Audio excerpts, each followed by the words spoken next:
jalan-jalan ke pelalawan. Tidak lupa untuk membeli makanan. Salam sapa kami ucapkan kepada kawan-kawan sekalian. Assalamualaikum warahmatullahi wabarakatuh.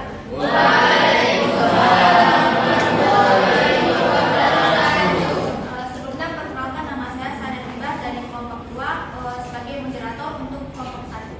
Kelompok 1 silakan perkenalkan dulu. Perkenalkan, nama saya Alira Ketika dari kelompok 1 sebagai pemateri 1.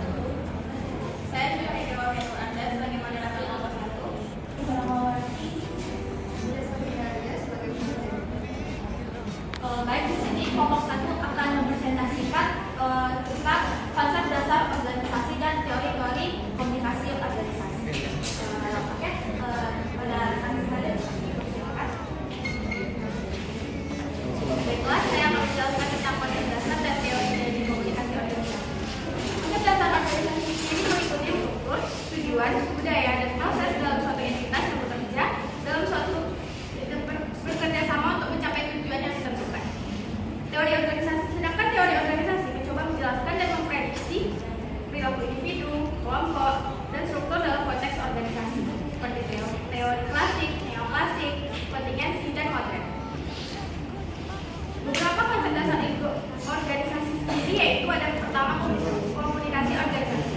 Komunikasi organisasi sendiri yaitu proses pertukaran informasi, gagasan, dan pesan antara individu atau kelompok di dalam suatu organisasi. Yang kedua ada jaringan komunikasi, yaitu pola interaksi dan aliran informasi antara anggota organisasi termasuk struktur formal dan informal. Yang ketiga ada kepemimpinan komunikasi, yaitu peran pemimpin dalam memfasilitasi komunikasi efektif, memotivasi anggota, dan memastikan pemahaman tujuan organisasi. Yang keempat ada budaya komunikasi. Budaya komunikasi termasuk kepada norma, nilai, dan praktik komunikasi yang membentuk identitas organisasi dan mempengaruhi cara anggota berinteraksi dan berkomunikasi. Yang kelima ada komunikasi verbal dan non-verbal, yaitu penggunaan kata-kata, bahasa tubuh, ekspresi wajah, dan gerakan fisik dalam berkomunikasi di dalam organisasi.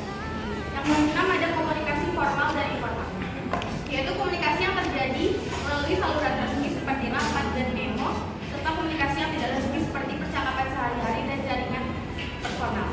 Ketujuh ada teknologi komunikasi, yaitu penggunaan teknologi seperti email, telepon, dan platform digital untuk memfasilitasi komunikasi dan berkolaborasi di dalam suatu organisasi. Dan memahami dan mengelola masing-masing ini penting untuk menciptakan lingkungan kerja yang efektif dan produktif dalam sebuah organisasi. Selanjutnya ada teori organisasi.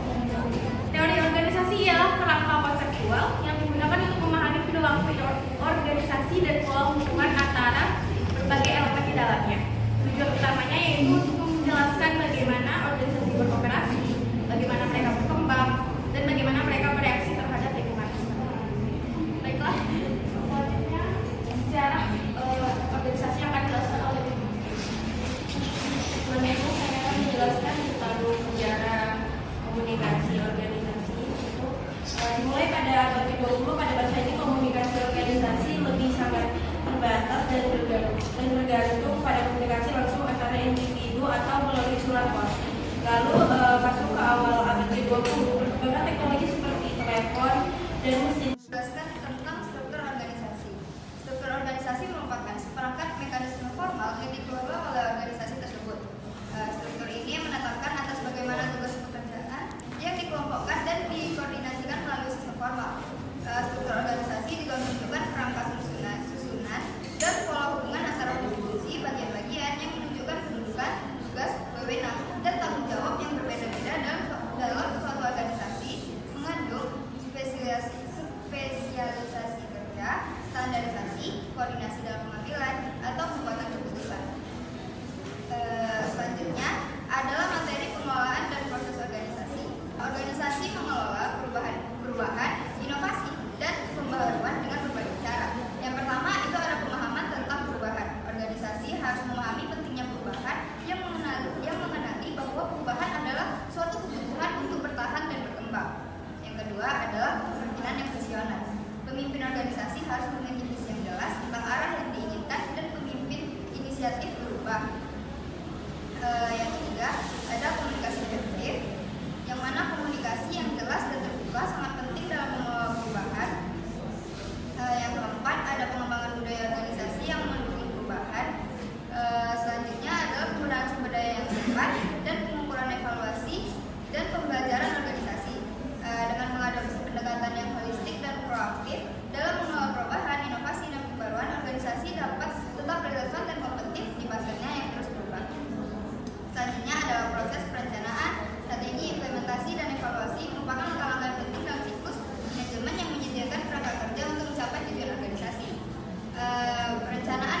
Perkenalkan, saya Rasul Zaldi dari kelompok 7. Ingin bertanya, tadi disebutkan di proses dan perubahan organisasi, poin keempat, pengembangan budaya organisasi yang mendukung perubahan.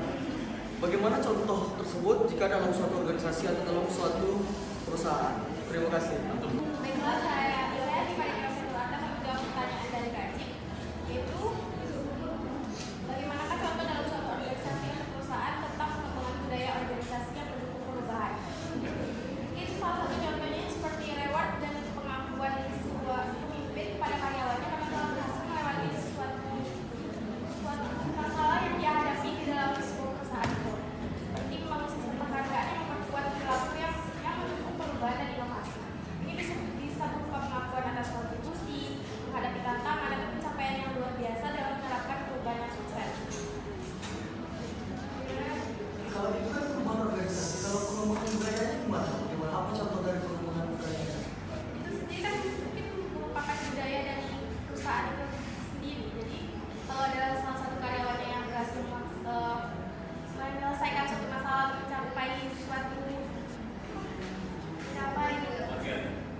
target, jadi diapresiasi. Jadi itu sudah menjadi budaya dalam sebuah perusahaan itu.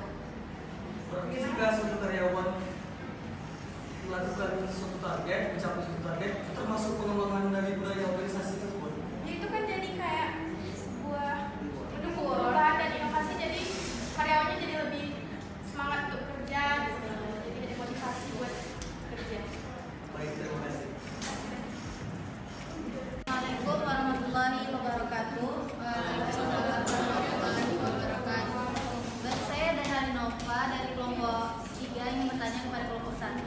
Tadi kan kelompok 1 kan menjelaskan itu konsep organisasi. Nah, apa saja sih karakteristik yang ada dalam organisasi itu? Rina Alia, saya akan menjawab pertanyaan dari Dana Nova, yaitu karakteristik yang ada di dalam organisasi itu sendiri.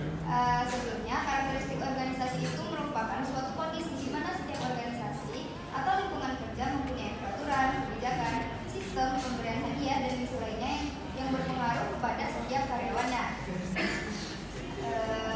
Untuk mencapai kinerja yang diharapkan, karakteristik suatu organisasi memiliki peranan yang penting dalam mempengaruhi kerjanya pegawai tersebut. Menurut Thomson dalam penelitian Rahmadani et al. Tahun 2021, dia menyebutkan bahwa ada 3 indikator karakteristik organisasi yang meliputi sumber daya, iklim organisasi, dan struktur organisasi.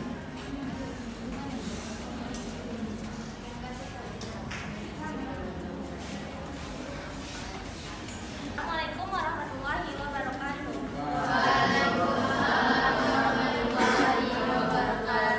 Perkenalkan, saya Siti Aisyah Firdaus dari kelompok 2 ingin bertanya kepada kelompok 1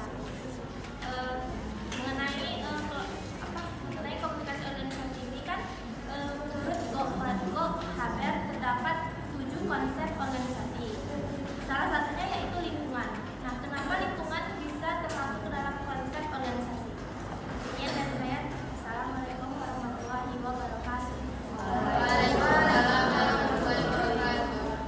Jawab pertanyaan dari Siti Aisyah Firdaus dari kelompok 2. Pertanyaan adalah, terdapat 7 konsep organisasi, salah satu lingkungan. Kenapa lingkungan termasuk konsep organisasi? Jawabannya adalah, lingkungan merupakan salah satu konsep organisasi karena lingkungan eksternal memiliki dampak yang signifikan terhadap operasi dan keberhasilan organisasi. Organisasi harus memperhatikan faktor-faktor seperti ekonomi, politik, dan sosial yang dapat di lingkungannya untuk dapat beradaptasi, bertahan, dan tumbuh secara berkelanjutan. Dengan memahami lingkungan di sekitarnya, organisasi dapat mengidentifikasi peluang dan ancaman serta merancang strategi yang sesuai untuk mencapai tujuannya. Baiklah, sekian presentasi dari kelompok kami tentang konsep dasar-dasar komunikasi organisasi dan teori organisasi. Saya kembalikan kepada kalian. Baik, itu dia presentasi dari kelompok 1. Semoga presentasi yang dibawakan oleh kelompok 1 bisa memberikan manfaat untuk teman-teman dan kita semua. Mohon maaf atas kesalahan kami sebagai moderator memimpin presentasi ini dan juga untuk